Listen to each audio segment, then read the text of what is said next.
आप कहाँ से कहाँ ट्रैवल कर रहे थे और क्या हुआ था पूरा उस जहाज? हाँ, मैं काम के लिए दिल्ली गया था और दिल्ली से पुणे टर्मिनल 1 दिल्ली से पुणे ट्रैवल कर रहा था। तो 9:55 की फ्लाइट थी हमारी स्पाइस जेट की। वो डिले हो गई। 10:30 की बोर्डिंग शुरू हुई हमारी। 10:30 को हम फ्लाइट में बैठे। बाद में बीच में आधा घंटा गया। अंदर कुछ ऑक्सीजन नहीं था, कुछ एसी शुरू नहीं था। तो हमें लगा कि हम क्या रेगुलर फ्लाइट से ट्रैवल करने वाले लोग नहीं हैं, तो हमें लगा कि ये टेक्निकल इशू होगा कुछ। तो हम चुप बैठे। बाद में ऐसी सिचुएशन आई कि हमारे पूरे कपड़े गीले हो गए। सब पैसेंजर का ऐसा ही हुआ था, पूरा फ्लाइट भरा हुआ था, करीबन 150 से ज़्यादा लोग होंगे। और बाद में छोटे बच्चे जो थे, बहुत छोटे छोटे थे, 1 साल के, 8 महीने के, 6 महीने के बच्चे थे, वो रोने लगे बहुत जोर से, क्योंकि उनको श्वास लेने में दिक्कत हो रही थी। और कुछ प्रेग्नेंट महिलाएं थी, उनके भी वीडियो मैंने दिखाई, भेज दूंगा आपको। तो वो महिलाओं को आवाज भी नहीं देने आ रहा था, उनका आवाज भी बाहर नहीं आ रहा था। वो चिल्ला चिल्ला के वो निपचिप पड़ गई। फिर हम पैनिक हो गई कि अरे क्या हो रहा है। हमने वो क्रू मेंबर्स को पूछा कि हो क्या रहा है, हमें बताओ तो सही, कि क्योंकि सबको परेशानी हो रही है अभी। तो वो हमें ही चिल्लाने लगे कि चुप बैठो, आप ऐसा मिसबिहेव मत करो, ये हो गया कुछ। बहुत अग्रेसिवली हमें ही बात कर रहे थे वो। और फ्लाइट वैसे ही वो रनवे पे लेके गए। तो बाद में हमें बहुत टेंशन आया कि रनवे में फ्लाइट आया है, अभी तक ऑक्सीजन नहीं है, अंदर हवा नहीं है। तो हमने बोला कुछ तो करो, अभी बहुत पैनिक हुआ है और वो बेहोश हो रही है महिलाएं। तो उन्होंने बोला कि 2 मिनट रुको, हम कुछ शुरू करते हैं। उन्होंने ब्लोअर्स शुरू किए, तो ब्लोअर्स में से गर्म हवा आने लगी। तो अंदर ऐसा गैस गैस चैम्बर जैसा सिचुएशन हुआ था, बहुत पैनिक हो गए लोग। तो फिर सबको चिल्ला के बोला कि वो ब्लोअर्स बंद करो, गर्म हवा तो कम से कम बंद हो जाएगी। बाद में वो बंद किया और उनको ही मालूम पड़ा कि कुछ तो टेक्निकल इशू है। बाद में वो फ्लाइट साइड में लेके गए। फिर हमने उनको रिक्वेस्ट की कि हम इस फ्लाइट में नहीं बैठेंगे, हमें दूसरी कोई फ्लाइट अरेंजमेंट कर दो या हमारी टिकट कैंसिल कर दो। तो वो हमें बाद में वो भी मैनेजर कोई स्पाइस जेट का आया था, वो भी हमें डोमिनेंस करके बोल रहा था कि हमारी ऐसी पॉलिसी नहीं है, ये नहीं हो सकता, आप कुछ भी डिमांड करोगे, हम 20 मिनट में यही फ्लाइट को जो दिक्कत आई है वो दुरुस्त करेंगे और इसी में आपको जाना पड़ेगा। फिर हमने वहीं पे प्रोटेस्ट किया, ग्राउंड पे वहीं पे सब लोग धरने पे बैठे। सब ने उनको रिक्वेस्ट की कि हमें दूसरा फ्लाइट दे दो, हमें डर है ये फ्लाइट में खराबी है। तो थोड़ी देर में उनकी टेक्निकल टीम आई, उन्होंने कुछ चेकअप किया वहां पे। और उनके ही टीम ने उनको बोला कि इसमें इशू है, फ्लाइट नहीं फ्लाई हो सकती। तो इसका मतलब फ्लाइट में टेक्निकल इशू था, इसलिए वो फ्लाई नहीं कर पाए। और बाद में हमें अंदर लेके गए। ये 3-4 घंटे ड्रामा वहीं पे चल रहा था ग्राउंड पे, एयरपोर्ट पे। बाद में हमें अंदर लेके गए और सुबह 5 बजे हमें दूसरी फ्लाइट अरेंज करके दी और सुबह 5 बजे हम वहां से निकले।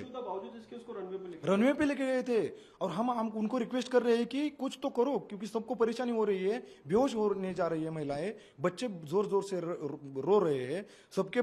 मैं इसके आगे भी जाके बोलता हूँ कि वहां पे जो एयर होस्टेजेस थी वो भी पूरी गीली हो गई थी। परेशानी हमें नहीं, उनको भी हो रही थी।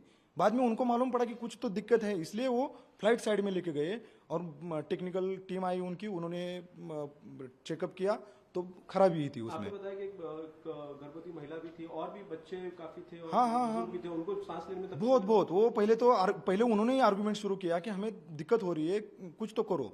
बाद में उनकी आवाज ही आने बंद हो गई, मीन्स वो बेहोश होने में जा रही थी अभी। तो उनको नीचे उतरने के बाद 20 से 25 मिनट एम्बुलेंस भी नहीं आई वहां पे।